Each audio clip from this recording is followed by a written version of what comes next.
Jalan di Pati Ukur merupakan kawasan yang dikenal karena wisata kuliner dan menjadi salah satu wilayah perdagangan yang terkenal di kota Bandung. Jalan ini biasanya ramai dikunjungi ketika malam hari. Tak heran, kawasan ini dipenuhi dengan pedagang kaki lima yang merupakan sektor informal yang berada di perkotaan dan merupakan wujud dari sebuah usaha mikro yang didistribusikan kepada masyarakat.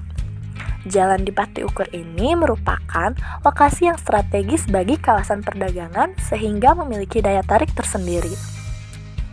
Berdasarkan hasil identifikasi karakteristik dan permasalahan pedagang kaki lima di Jalan di Pati Ukur, sebagian besar PKL ini memiliki umur yang produktif dengan mayoritas pendatang dari luar kota Bandung, didominasi oleh laki-laki dan memiliki pendidikan yang relatif rendah. Permasalahan sektor informal di Jalan di Pati Ukur ini terdiri dari 4 lingkup penting seperti aspek sumber daya manusia, aspek tempat, aspek perlindungan, dan aspek kelembagaan. Di mana permasalahan dimulai dari rendahnya tingkat pendidikan, PKL yang menempati ruas jalan dan trotoar, adanya pungutan kebersihan dan keamanan, serta munculnya kelompok informal setempat yang membuat lokasi berjualan menjadi sedikit terganggu. Setelah melakukan identifikasi karakteristik dan permasalahan pedagang kaki lima di Jalan di Pati Ukur, kami diarahkan pada upaya pemberdayaan sektor informal tersebut. Sebelum masuk ke materi, kita perlu tahu apa sih pemberdayaan? Menurut Sumaryadi, pemberdayaan masyarakat adalah upaya untuk mempersiapkan masyarakat agar mereka mampu mewujudkan kemajuan, kemandirian, dan kesejahteraan dalam suasana adil sosial dan berkelanjutan. Untuk melakukan upaya pemberdayaan sektor informal tersebut, kami mulai berangkat dari identifikasi permasalahan tadi dengan melakukan analisis SWOT untuk mempermudah mengidentifikasi lokasi jalan di Pati Ukur. Berikut analisis SWOT yang sudah kami peroleh berdasarkan hasil observasi dan wawancara. Terdapat kekuatan berupa lokasi jalan di Pati Ukur yang strategis, di mana letaknya di dekat banyak kampus dan mudah terakses. Kedua, berdasarkan hasil wawancara, pendapatan para PKL jalan di Pati Ukur juga relatif besar. Selanjutnya, kelemahan berupa PKL di Jalan di Pati Ukur memiliki pendidikan yang relatif rendah dan keberadaannya yang melanggar peraturan zonasi terkait sektor informal dan menempati trotoar, ruas jalan, serta jalur pejalan kaki. Adanya pungutan kebersihan dan keamanan, serta harga sewa berjualan yang relatif mahal yakni 10 juta per tahun. Selanjutnya terdapat peluang dengan adanya daya beli masyarakat yang semakin beragam yang dapat menjadikan pendapatan para PKL lebih meningkat serta perkembangan marketing PKL sudah sebagian dilakukan secara online sehingga akses keterjangkauan lebih luas dan meningkatkan pendapatan para PKL.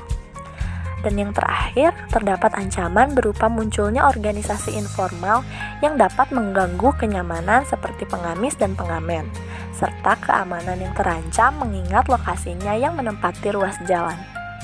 Sebelum merumuskan strategi pemberdayaan dan program, terdapat PKL di Taman Prestasi Kota Surabaya yang sudah menerapkan strategi pemberdayaannya sehingga bisa dijadikan referensi bagi pemberdayaan PKL di Jalan di Pati Ukur, yaitu terdapat beberapa strategi seperti pemberdayaan pedagang kaki lima dengan dilakukannya bimbingan teknis kesehatan, etika berdagang, pemberian sarana alat peraga PKL, penyediaan informasi melalui media digital dan Facebook, yang telah berhasil meningkatkan pedagang kaki lima di sentra PKL Taman Prestasi Kota Surabaya.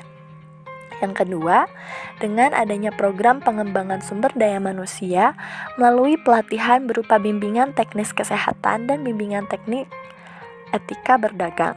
Dan yang ketiga, pengembangan kelembagaan kelompok dengan dilaksanakan melalui 2 kegiatan seperti pertemuan rutin setiap 3 bulan sekali untuk meningkatkan kesadaran pedagang agar menjaga kebersihan dan pelatihan prakoperasi yang diterima oleh pengurus dan pengawas koperasi sentra PKL Taman Prestasi sehingga berhasil menguatkan koperasi simpan pinjam sentra PKL Taman Prestasi. Yang keempat, dengan melakukan pemupukan modal swadaya. Program pemupukan modal swadaya sentra PKL ini didapat melalui iuran para anggota koperasi yang dibayarkan melalui koperasi simpan pinjam yang diolah oleh pengurus sentra PKL Taman Prestasi, sehingga dapat membantu permodalan pedagang kaki lima untuk meningkatkan produksi dagangannya yang pada akhirnya meningkatkan pendapatan. Yang kelima, dengan melakukan pengembangan usaha produktif yang dilakukan melalui kerjasama dengan Teh Botol Sosro, Surabaya Hotel School, dan dukungan dari Dinas Koperasi dan UMKM Kota Surabaya, serta Dinas Cipta Karya dalam pemenuhan sarana dan prasarana. Yang keenam, dengan penyediaan informasi tepat guna, di mana program ini telah tersedia berupa papan nama sentra, neon box yang berisikan menu makanan sentra PKL, serta terdapatnya informasi mengenai sentra PKL Taman Prestasi di website atau situs internet yang dilakukan oleh pengunjung sentra PKL Taman Prestasi, sehingga dapat menarik pengunjung datang ke sentra PKL Taman Prestasi. Akan tetapi, masih adanya kelemahan berupa belum tersedianya informasi tepat guna yang diberikan oleh Dinas Koperasi dan UMKM Kota Surabaya dan paguyuban sentra PKL Taman Prestasi sendiri. Dalam merumuskan strategi pemberdayaan PKL di Jalan Dipati Ukur, kami menentukan visi, misi, tujuan, dan juga sasaran agar lebih mudah dalam merumuskan strategi tersebut. Kami memiliki visi untuk mewujudkan pedagang kaki lima di Pati Ukur yang berdaya saing, inovatif, dan memiliki kelembagaan yang kuat. Memiliki misi, menjadikan PKL yang dapat berdaya, menjadikan PKL yang mampu membuat inovasi, serta menciptakan kelembagaan yang dapat mewadahi aspirasi dan pengembangan PKL. Tujuan dari strategi pemberdayaannya sendiri, yaitu PKL di Pati Ukur dapat lebih berdaya hingga mampu mengembangkan usahanya untuk lebih produktif. PKL memiliki skill untuk membuat inovasi-inovasi baru terkait produk dan penjualannya, serta PKL mempunyai kelembagaan yang mendukung aspirasi, kebutuhan, serta mengatasi permasalahan bagi PKL Jalan di Pati Ukur. Misi yang pertama, menjadikan PKL yang dapat berdaya, yang bertujuan agar PKL mampu mengembangkan usahanya sehingga lebih produktif. Sasarannya dengan menyediakan program pemupukan modal swadaya. Strategi yang dilakukan berupa program pemupukan modal swadaya dengan sistem tabungan dan kredit anggota atau koperasi. Misi yang kedua, menjadikan PKL yang mampu membuat inovasi. Tujuannya agar PKL mempunyai skill untuk membuat inovasi-inovasi baru terkait pengembangan produk dan juga penjualan mereka. Sasarannya tersedianya pendidikan dan pelatihan keterampilan.